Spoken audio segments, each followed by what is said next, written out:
Hello, everybody. E here. Welcome to a first episode of From the Desk, where I will be. It's a writer's vlog, something like that. I'll be doing videos, hopefully every week. I don't know if I'll be cutting them together and making one long video, or if I'll do short videos throughout the week. I don't know. What my whole point for this series is to give you guys a little insider information on how I do what I do. I know I don't talk about it much. And some people say that what I do talk about is still too much, but I am a professional author. I make a living off of my writing.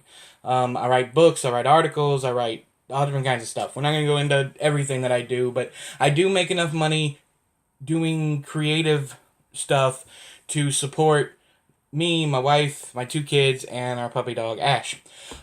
So today, I just wanted to basically give you an introduction to the new series and let you know one of my, I guess, it's not a pet peeve because it's like the exact opposite. It's not what people do that annoys me. It's something that shouldn't annoy me that does. I'm not a perfectionist. Never claimed to be a perfectionist, but I sent The Bedding of Boys, which is the novel I sent off for the final draft.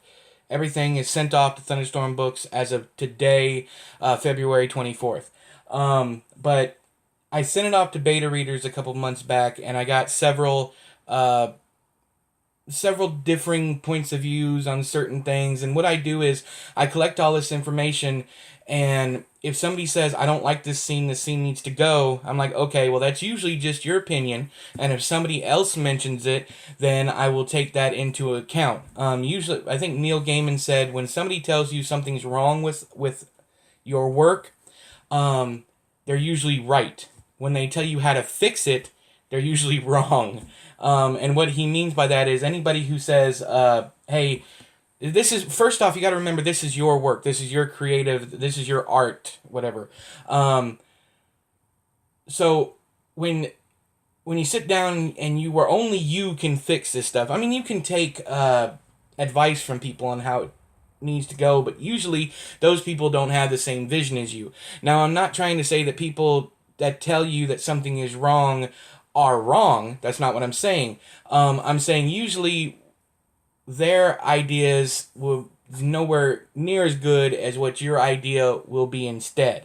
I might sound a little pretentious. I might sound a little, egotistical, but it's usually true. I mean, it's your work. Do what you want with it. As long as your publisher is happy, or as long as your readers are happy at the end of the day, it doesn't really matter. So what happened was I sent out The Bedding of Boys to a total of 4 people. Cody, Thomas, Gregor, and Sarah. And all 4 of them mentioned a certain scene that they thought had to go.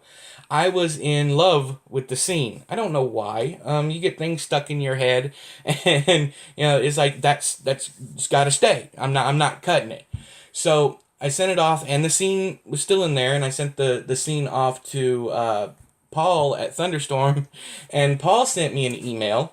And this is why I love Paul. I love Paul for several reasons, but it's Paul.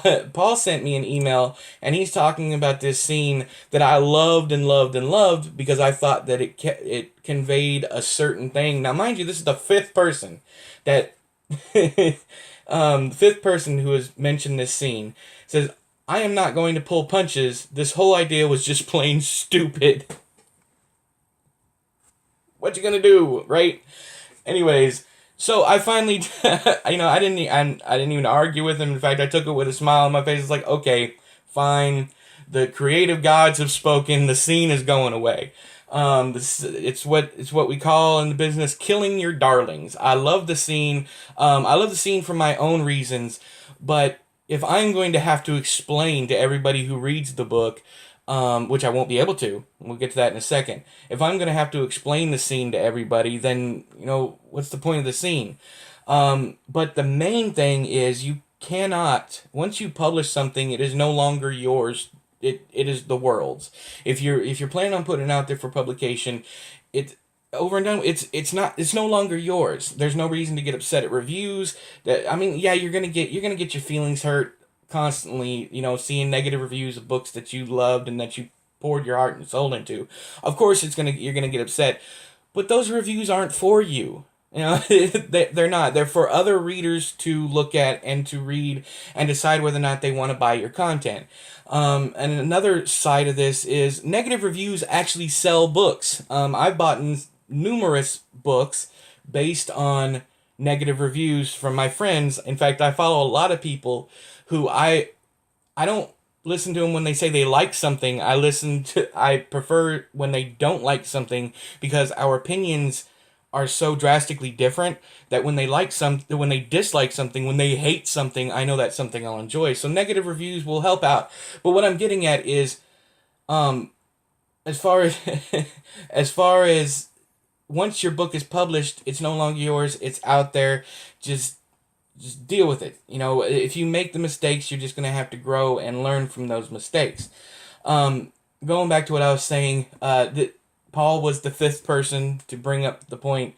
And if that had made it to publication and somebody else had something, I can't rightly go and talk to them and send them a little, even though I just got through getting messages from some authors in my DMs on Twitter explaining their book to me. That was very nice of you, by the way. Thank you. As if I was too stupid to get it. You can't do that, because what's going to happen when you're not around anymore? Who's going to speak for your book? So the book should be good enough that it speaks for itself. Anywho, so that's the first episode of this From the Desk. I'm at my desk today. This is February 24th. I don't know when this video is going to go live, but it's February 24th, 2018. And that's the first episode of From the Desk. If you have any questions or if you have any topics that you want me to talk about, you leave them down there in the doobly-doo. And until next time, I have been E, you've been you. This has been From the Desk. I'll talk to you guys later. Bye-bye.